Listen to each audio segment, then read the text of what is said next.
अस्सलाम वालेकुम स्टूडेंट्स। आज हम जो लेक्चर डिस्कस करने जा रहे हैं ये है parasitic nutrition. Chapter 12 first year से हम ये टॉपिक डिस्कस कर रहे हैं। तो चैप्टर का नाम है न्यूट्रिशन। लास्ट टाइम हमने डिस्कस किया था method of nutrition in different animals. इसमें हमने detritivores, herbivore, carnivore, omnivores, fluid feeder, filter feeder वगैरह मैक्रोफेगस डिस्कस किए थे। इसी तरह कुछ एनिमल्स जो होते हैं ना, वो पैरासाइटिक न्यूट्रिशन करते हैं। मसलन पैरासाइट क्या होता है, you better know that parasite क्या होता है। पैरासाइट ऐसा ऑर्गेनिज्म होता है जो दूसरे ऑर्गेनिज्म से बेनिफिट हासिल करता है। वो बेनिफिट क्या हो सकता है, स्पेस हो सकती है, फूड हो सकती है, सम अदर प्रोडक्ट्स हो सकती हैं, and in return harm that host. और उस होस्ट को नुकसान पहुंचाता है, उसकी ग्रोथ को कम करता है, उसमें डिजीज काज करता है, या एज ए वेक्टर किसी और डिजीज काजिंग एजेंट को कैरी करके उस तक ले जाता है। उसे नाम देते हैं पैरासाइट।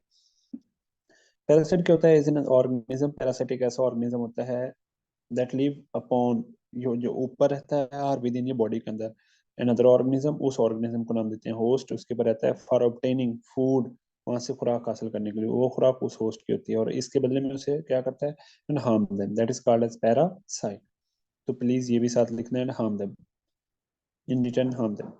पैरासाइट जो है ना, उसकी क्लासिफिकेशन की जाती है कि उसकी लोकेशन की बेस पे उसकी क्लासिफिकेशन की जा रही है कि अगर वो होस्ट के ऊपर रहता है तो एक्टोपैरासाइट है, अगर होस्ट के अंदर रहता है तो एंडोपैरासाइट है।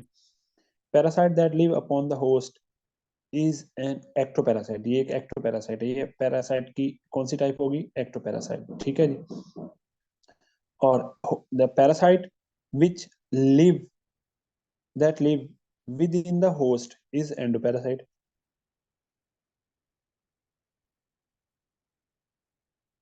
जो होस्ट के अंदर रहता है वो कौन है, एंडोपैरासाइट। ठीक है। तो जो होस्ट के अंदर रहता है वो एक्टोपैरासाइट है, जो होस्ट के अंदर रहता है वो एंडोपैरासाइट है। मुख्तलिफ एग्जाम्पल हैं, कुछ एंडोपैरासाइट हैं, कुछ एक्टोपैरासाइट हैं। मसलन जो लीच वगैरह है, ये एक्टोपैरासाइट की एग्जाम्पल है। ठीक है। तो ये बॉडी के बाहर रहते हैं, इन्हें एक्टोपैरासाइट कहा जाता है। ये एक्वेटिक और टेरेस्ट्रियल दोनों एनिमल्स के अंदर पाई जाती हैं। ये लीच किस तरह की होती है आपको मैं दिखा देता हूँ। तो ये लीच होती है वो ये होती है, ठीक है ना। ये देखें, इंसान के ऊपर भी अटैक कर लेती हैं, जो एक्वेटिक एनिमल उन पर भी अटैक करती हैं और वही खून चूसती हैं। तो ये पैरासाइट है। तो ये सरफेस पर रहने वाले पैरासाइट होते हैं, एक्टोपैरासाइट होते हैं। एंडोपैरासाइट जो होते हैं उसमें वो भी एक्वेटिक और टेरेस्ट्रियल दोनों तरह के एनिमल्स की बॉडी के अंदर रहते हैं। इसमें बहुत ज्यादा तो पैरासाइट जो होते हैं ना वो इंटेस्टाइन में जाकर रहते हैं, गट, ठीक है ना। तो उसमें वो इंटेस्टाइन के अंदर जो है ना वो न्यूट्रिएंट वगैरह हासिल करते हैं। मसलन इसकी एग्जांपल दिए एंटरमीबा हिस्टोलिटिका, ये ह्यूमन में पाए जाते हैं। टैपवर्म होते हैं, ठीक है, ये भी ह्यूमन में भी हो सकते हैं। राउंड वर्म्स होते हैं, ये एनिमल्स में भी हो सकते हैं, ह्यूमन में भी हो सकते हैं। ठीक है। ये एंडोपैरासाइट की एग्जांपल है। ठीक है। तो पैरासाइट की बेसिकली आपने दो टाइप्स पढ़ी हैं, एक एंडोपैरासाइट और दूसरे एक्टोपैरासाइट। अब इनकी टाइप्स, इस पैरासाइट को इस बेस पे भी क्लासिफाई किया जा सकता है कि क्या ये सिर्फ होस्ट पर रहते हैं या होस्ट के बगैर भी रह सकते हैं। तो इन्हीं कहते हैं कि इनकी नेचर की बेस पे इनकी क्लासिफिकेशन आ जा सकती है। ऐसा पैरासाइट जो सिर्फ अपने होस्ट पर है और होस्ट के बगैर कहीं भी सर्वाइव नहीं कर सकता, बाहर एनवायरमेंट में सर्वाइव नहीं कर सकता, उसे नाम देते हैं obligate parasite. If an organism live parasitically at all the time, हमेशा के लिए वो पैरासाइट ही रहता है, अपने होस्ट पर रहता है, उसे नाम देते हैं ओब्लीगेट पैरासाइट। और ऐसा पैरासाइट जो होस्ट पर रहता है, होस्ट के बगैर भी रह सकता है, that is called as facultative parasite. Facultative parasite are capable of living independently of his host. देखिए डेफिनेटली अगर होस्ट पर रहता है उससे नुकसान पहुंचा रहा है, पैरासाइट तो है, लेकिन होस्ट के बगैर भी रह रहा है, इसका मतलब ये कौन सा पैरासाइट है, ओब्लीगेट पैरासाइट। अब यहाँ पर कुछ एग्जांपल दी हुई हैं जनरली। जो फ्ली होती हैं और लाइसिस होती हैं, ये एक्टोपैरासाइट्स में आती हैं। ये एनिमल्स की फर में रहती हैं, उसकी जो ऊपर वाली जिल्द होती है, ठीक है, छोटे छोटे बाल होते हैं उसमें रहते हैं। फेदर्स पर जो परिंदे होते हैं उनके अंदर पाए जाते हैं, फेदर्स परों में रहते हैं। तो मैमल्स में फर होती है और परिंदों में जो होती है ना वो फेदर्स होते हैं, और वहां पर क्या करते हैं, ब्लड को सक करते हैं स्किन से। ठीक है। तो ये एक्टो पैरासाइट हैं बेसिकली, लेकिन ये मैमल्स और बर्ड्स वगैरह पे रहते हैं। अब फ्ली और लाइस कैसे होती हैं, लाइस तो जूओं को कहते हैं, ये इंसानों में भी पाई जाती है। ठीक है। फ्ली कहते हैं पिस्सू को, ठीक है, आमतौर पर पिस्सू को कहा जाता है। तो ये फ्ली कैसे होते हैं, मैं फ्ली दिखाता हूँ आपको। ठीक है।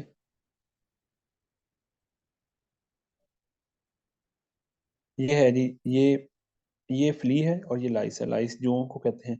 ठीक है, अगर आपके सर में जुए हैं तो शर्माने की जरूरत नहीं है, बल्कि नहाने की जरूरत है। ठीक है जी। और साबुन भी लगाने की जरूरत है।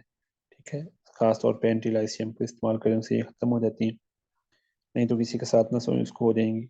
और सोचें अगर आपके सर में जू निकला और आप कॉलेज या अकेडमी में हो, तो फिर आपको कैसा लगेगा। खैर, इन्हें लाइस कहते हैं और ये फ्ली होते हैं। ठीक है, ये छोटे छोटे होते हैं। ये एज ए एक्टोपैरासाइट एनिमल्स पर रहते हैं, एनिमल्स की बॉडी पर रहते हैं और वहां से ब्लड वगैरह सक करते हैं। तो ये अगर आपके सर में जुए हैं तो ये खून चूसती हैं और आपके दिमाग में खून की सर्कुलेशन होती है, लेकिन ये खून की कमी पैदा कर सकती है। ठीक है, इसलिए इनको निकालना जरूरी है। फिर कुछ और भी आ जाते हैं, टिक्स हैं और माइट्स हैं। ये ह्यूमन के अलावा दूसरे मैमल्स पर रहते हैं, टिक्स और माइट्स। मैं आपको दिखाता हूँ टिक्स और माइट्स कैसे होते हैं। माइट्स तो आपने देखे होंगे, ये देखें, जानवरों की जिल्द पर पाए जाते हैं, पिस्सू वगैरह होते हैं। ठीक है ना। और ये टिक्स होते हैं। ठीक है, ये पिस्सू वगैरह जो होते हैं ना, ये जानवरों की जिल्द पर पाए जाते हैं। ठीक है, तो आपने देखा होगा इनकी मुख्तलिफ स्टेज, इतने छोटे बड़े बड़े बड़े होते हैं, इतने बड़े हो जाते हैं, खून चूसते हैं। ठीक है, इंसानों के सर पर भी अटैक कर सकते हैं ये। ठीक है, आमतौर पर ये दूसरे जानवरों पर पाए जाते हैं। और ये माइट्स हैं। तो चीचक वगैरह तक का नाम सुना होगा, तो ये चीचक वगैरह की कैटेगरी में आते हैं। ठीक है जी। ये आपने ये क्या समझा, टिक्स और माइट्स ये भी एक्टोपैरासाइट्स हैं इन नॉन ह्यूमन मैमल्स, जो ह्यूमन के अलावा दूसरे मैमल्स होते हैं उनमें पाए जाते हैं। अच्छा, प्लांट्स में भी पाए जाते हैं। प्लांट्स एफिड होती है, एक मक्खी है जो पैरासाइट के तौर पे काम करती है, प्लांट के पत्तों और स्टेम पर रहती है और वहां पर ये फ्लोएम जूस को पीने की कोशिश करती है, इसे हम एफिड कहते हैं। ठीक है जी, मैं आपको दिखाता हूँ ये एफिड कैसी होती है। ये देखें एफिड। ठीक है, ये प्लांट पर अटैक करती है, फ्लोएम जूस सक करती है। ठीक है, ये एफिड है। ये आपको नजर आ रहा है, छोटी छोटी मक्खी होती है, इसको बड़ा करके भी देख सकते हैं। ये देखें, ये एफिड है।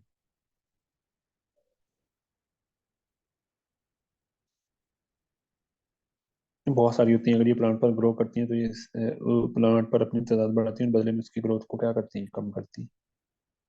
ठीक है,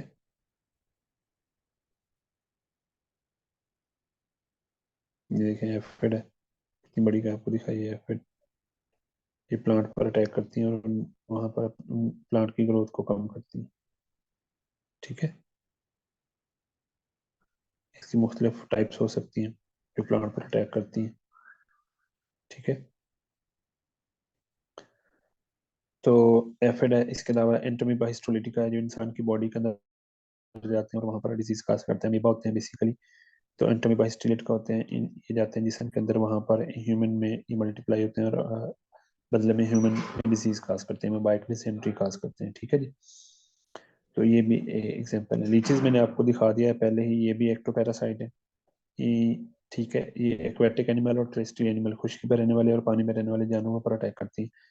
एंडोपैरासाइट भी एनिमल के अंदर रहते हैं, वो एनिमल चाहे पानी में हो या टेरेस्ट्रियल हो, खुश्की पर रहने वाले होते हैं, दोनों तरह के एनिमल में पाए जाते हैं। आमतौर पर ये इंटेस्टाइन ऑफ वर्टिब्रेट एनिमल में पाए जाते हैं, मसलन इंसान में पाए जाते हैं, वहां पर ये डाइजेस्टेड फूड को अब्जॉर्ब करते हैं। टैपवर्म जो होते हैं ये भी हमारी बॉडी में पाए जाते हैं, मैं आपको दिखाता हूँ टैपवर्म। ये देखें, टैपवर्म सेगमेंटेड वर्म्स हैं, तो ये हमारी बॉडी में पाए जाते हैं और ये बहुत सारी डिजीज काज करते हैं। जो राउंड वर्म्स होते हैं ये भी होते हैं, ये एनिमल्स में भी पाए जाते हैं, बाजू कहते हैं पेट के कीड़े भी कहा जाता है। तो ये बहुत सारी प्रॉब्लम काज करते हैं, इंसान की आंखों तक ये पहुंच सकते हैं, आंखों में भी पाए जाते हैं। ठीक है ना, राउंड वर्म्स। ठीक है, अगर आप लिखेंगे राउंड वर्म्स इन ह्यूमन आई, तो आपको इसकी मुख्तलिफ पिक्चर्स भी नजर आ जाएंगी। ये एक जिल्द पर पहुंचे हुए हैं, ये राउंड वर्म्स है। ठीक है, तो आपके आंतों में हो सकते हैं, वहाँ का काफ़ी ज़्यादा नुकसान पहुंचाते हैं, पेट में दर्द होता है, इरिटेशन पैदा करते हैं और जो है वो डाइजेशन को डिस्टर्ब करते हैं। तो आप ये देखें, ये आंख में पहुंचा हुआ राउंड वर्म है, इंसानी आंख में है।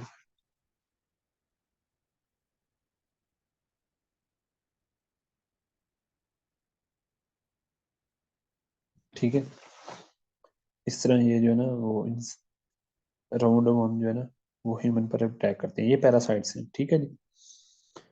तो कुछ केसेस में ये होस्ट को सिर्फ वीक कर देते हैं, उसे नुकसान नहीं पहुंचाते, और उसके मेटाबॉलिज्म को क्या कर देते हैं, डिस्टर्ब कर देते हैं, इस तरह नुकसान पहुंचाते हैं। ठीक है। अब एनिमल्स जब भी डाइजेशन करते हैं तो उनके अंदर मुख्तलिफ प्रोसेसेस इन्वॉल्व होते हैं। वो प्रोसेसेस कौन कौन से हैं, उन प्रोसेसेस के बारे में बताया हुआ है कि एनिमल जो होते हैं ना, वो डाइजेशन के दौरान कौन कौन से प्रोसेसेस करते हैं। जितने भी एनिमल्स हैं उनको तकरीबन एक जैसी रिक्वायरमेंट चाहिए होती है। ठीक है। तो उनको वाटर चाहिए होता है, ऑक्सीजन चाहिए होता है, शुगर चाहिए होती है, अमीनो एसिड चाहिए होते हैं, फैटी एसिड चाहिए होते हैं, विटामिन चाहिए होते हैं, और कुछ अदर ऑर्गेनिक और इनऑर्गेनिक सब्सटेंसेस चाहिए होती हैं। वो इन सब्सटेंसेस को कहाँ से हासिल करते हैं? देखें, पानी और ऑक्सीजन ये वो कहाँ से हासिल करते हैं? हवा से हासिल कर लेते हैं, पानी वो पी लेते हैं, या बाज़ औक़ात वो फूड लेते हैं, उससे हासिल कर लेते हैं। तो ये तो एनवायरनमेंट में बहुत ज़्यादा आम पाए जाते हैं। ठीक है ना। तो लेकिन कुछ सब्सटेंसेस होती हैं जैसे कि प्रोटीन है, स्टार्च हैं, फैट्स हैं और मिनरल्स वगैरह हैं। ये एनिमल्स को नेचर से मिलती हैं, और ये नेचर से कैसे लेते हैं? ये एज इट इज़ उनको नहीं मिलती, तो ये मुख्तलिफ फार्म में इनको मिलती हैं। ठीक है। तो ये एक फूड के अंदर मौजूद है, प्रोटीन, स्टार्च, फैट्स, विटामिन और मिनरल्स। ये उस एनिमल्स ने क्या करना है, उस फूड को ब्रेक करना है, प्रोसेस करना है, इसे छोटे कंपोनेंट में कन्वर्ट करना है। मसलन जो प्रोटीन के कंपोनेंट्स होंगे, वो प्रोटीन के कौन कौन से कंपोनेंट्स में कन्वर्ट करना है, मैं आपको समझाता हूँ। प्रोटीन है तो इसे कन्वर्ट करना है किस में? अमाइनो एसिड्स में। ठीक है जी। और स्टार्च है तो उसे कन्वर्ट करना है शुगर्स में। फैट है तो उन्हें फैटी एसिड और ग्लिसरॉल में कन्वर्ट करना है। ठीक है।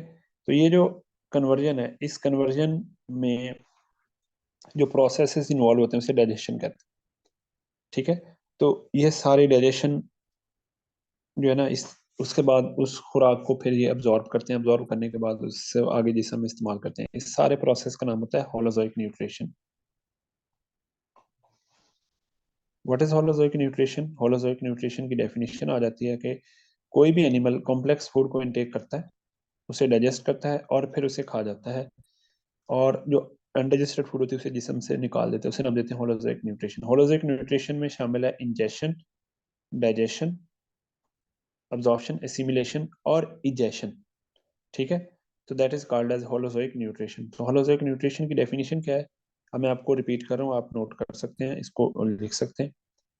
Holozoic nutrition is the process of taking in complex food and breaking our digestion into simple diffusible form by which organisms maintain their body activities is called as holozoic nutrition. holozoic nutrition क्या है कि animal complex food को intake करता है, फिर उसे process करके simple diffusible form में कन्वर्ट करता है, जिससे जिसम में डिफ्यूज हो सकती है, और फिर उसे आगे इस्तेमाल करता है, जिसम का पार्ट बना लेता है। That is called as holozoic nutrition. इस होलोजोइक न्यूट्रिशन में कौन कौन से प्रोसेस इन्वॉल्व होते हैं? सबसे पहला प्रोसेस है इंजेशन। इंजेशन, अंदर लेना खुराक को। In taking in of complex food, खुराक को अंदर लेना। कौन सी food? Complex food. Complex food वो होती है जो डिफ्यूज नहीं कर सकती, तो उसमें कॉम्प्लेक्स फॉर्म में कंपोनेंट्स अवेलेबल है। फिर उसके बाद है डाइजेशन। डाइजेशन किसे कहते हैं? वो जो कॉम्प्लेक्स फूड है उसे सिंपल फूड में कन्वर्ट करना, वो सिंपल में जिससे वो बॉडी के अंदर डिफ्यूज हो सके, इसे नाम देते हैं digestion. The breakdown of complex organic compound of food into simple diffusible molecule. और ये कैसे किया जाता है? By the action of enzyme होता है, by the action of muscles होता है। ठीक है। एंजाइम किसके बने होते हैं? प्रोटीन के। मसलन एंजाइम प्रोटीन पर एक्ट करते हैं, उसे डाइजेस्ट करते हैं। प्रोटीन किस में होती है? मीट में, फिश में, एग में। प्रोटीन को डाइजेस्ट करके किस में कन्वर्ट करते हैं? Amino acid. अब प्रोटीन हम स्किन पर रब कर लें, अंदर अब्जॉर्ब नहीं होगी, ठीक है ना। लेकिन प्रोटीन को जब डाइजेस्ट कर लिया जाए अमाइनो एसिड की फॉर्म में, तो अमाइनो एसिड प्लाज्मा मेम्ब्रेन को डिफ्यूज कर सकते हैं, तो अंदर अब्जॉर्ब हो सकते हैं बॉडी में। इसलिए ये डिफ्यूजिबल फॉर्म है और ये नॉन डिफ्यूजिबल फॉर्म है। ये कॉम्प्लेक्स फॉर्म है और ये सिंपल डिफ्यूजिबल फॉर्म। इसी तरह अगर कार्बोहाइड्रेट्स हैं तो उनको ब्रेक करना, स्टार्च है तो ग्लूकोज में या शुगर्स में, छोटी शुगर्स में, मोनोसेक्राइड्स में। अगर डाइजेशन सेल के अंदर हो उसे इंट्रासेलुलर कहते हैं, अगर सेल के बाहर हो उसे नाम देते हैं एक्स्ट्रा सेलुलर। जैसे हमारी कैविटी के अंदर डाइजेशन होती है स्टमक में, वो एक्स्ट्रा सेलुलर है। क्यों?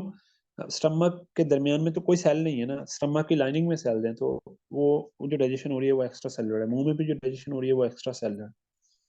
इंट्रासेलुलर डाइजेशन होती है जब फूड सेल के अंदर चले और डाइजेस्ट हो, तो हम देखेंगे अमेबा आगे करता है डाइजेशन, तो इंट्रासेलुलर ये अमेबा है, ये फूड को लेता है और एक सेल के अंदर उस फूड सारी को डाइजेस्ट करता है, इसे नाम देते हैं इंट्रासेलुलर डाइजेशन, ठीक है जी। तो इसी तरह डाइजेशन की टाइप, ये लोकेशन की बेस पे टाइप्स है, और डाइजेशन की टाइप्स उसकी नेचर की बेस पे, केमिकल डाइजेशन होती है एंजाइम की मदद से, मैकेनिकल डाइजेशन होती है by the action of force, जैसा कि मसल्स एक्ट कॉन्ट्रैक्ट करते हैं, टीथ होते हैं, आपके मुंह में खुराक जाती है तो टीथ क्या करते हैं, फूड फूड को ग्राइंड करते हैं, ठीक है। In intracellular breakdown of food occur within the cell, and in extracellular digestion enzymes are secreted outside the cell, cell से बाहर एंजाइम रिलीज किए जाते हैं, वो गट की कैविटी में जाते हैं या खाली जगह जो होती है ट्यूब्स की, उसे नाम देते हैं ल्यूमेन, वहां जाते हैं और डाइजेशन करते हैं। और जो दूसरी मैंने टाइप्स बताई है मैकेनिकल और chemical, chemical with the help of enzyme होती है और mechanical with the help of जो है वो फोर्स या एक्शन होती है ऑफ मसल्स या टीथ, ठीक है, उसे मैकेनिकल डाइजेशन कहते हैं। अब फूड डाइजेस्ट होगी डिफ्यूजेबल फॉर्म में, तो उसे अब्जॉर्ब करना है, वो डाइजेस्टिव कैविटी से जिस्म के फ्लूइड्स में चली जाएगी, इसे अब्जॉर्प्शन कहते हैं। Is the Uptake of diffusible food, defusal food का अपटेक करना फ्रॉम द डाइजेस्टिव रीजन, जो रीजन जहां से उसको डाइजेस्ट किया था, अक्रॉस द मेम्ब्रेन, वो एक मेम्ब्रेन को क्रॉस करके इनटू द सेल, सेल में जाना या बहते हुए खून में जाना, that is called as absorption, इसे नाम क्या देते हैं हम, अब्जॉर्प्शन, ठीक है। एसिमिलेशन क्या होता है, वो फूड हमारे जिस्म में चली गई, अब उसका इस्तेमाल होना है, क्या कहलाता है, assimilation, assimilation is the utilization of the products of the digestion, digestion से जो चीजें हमने अब्जॉर्ब हुई अंदर उनका इस्तेमाल होना, क्या इस्तेमाल होना, एनर्जी पैदा करने में या जिसम के मुख्तलिफ मटीरियल तैयार करने में, that is called as assimilation, ये जिसम में इस्तेमाल होना। एसिमिलेशन डाइजेस्टिव सिस्टम का फंक्शन नहीं है, ये बॉडी का फंक्शन है। बाकी जो जितने भी स्टेप आपने ऊपर पढ़े हैं, इंजेक्शन, डाइजेशन, अब्जॉर्प्शन, ये डाइजेस्टिव सिस्टम के प्रोसेस है। लास्ट वाला इजेशन भी डाइजेस्टिव सिस्टम का प्रोसेस है, लेकिन एसिमिलेशन डाइजेस्टिव सिस्टम का प्रोसेस नहीं है, ये बॉडी का फंक्शन है। डाइजेशन क्या होता है, जो बच जाती है खुराक जो डाइजेस्ट नहीं हो सकती, और कुछ जो कुछ गिरे हुए सेल्स होते हैं, लाइनिंग के सेल्स होते हैं, और जो एंजाइम वगैरह होते हैं जो वेस्ट होते हैं दूसरे, उनको बॉडी से बाहर निकालना क्या कहलाता है, इजेशन, ठीक है। Egestion is the elimination of, निकालना, अनडाइजेस्टेड मैटर, जो खुराक हजम नहीं होती उसे बाहर निकालना, ठीक है, इसका इजेशन। इजेशन और इंजेशन में फर्क याद रखिएगा।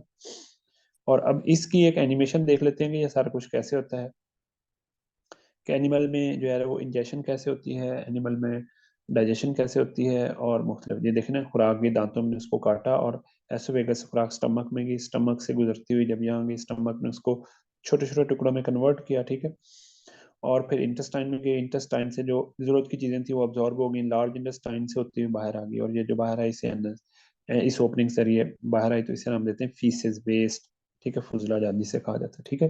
तो ये आमतौर पे प्रोसेसेस होते हैं इसके अंदर इन्वॉल्व होते हैं। इसकी एक एग्जांपल के तौर पर जो आगे ना अमेबा को डिस्कस किया हुआ है, ये इंशाल्लाह हम नेक्स्ट लेक्चर में डिस्कस करेंगे।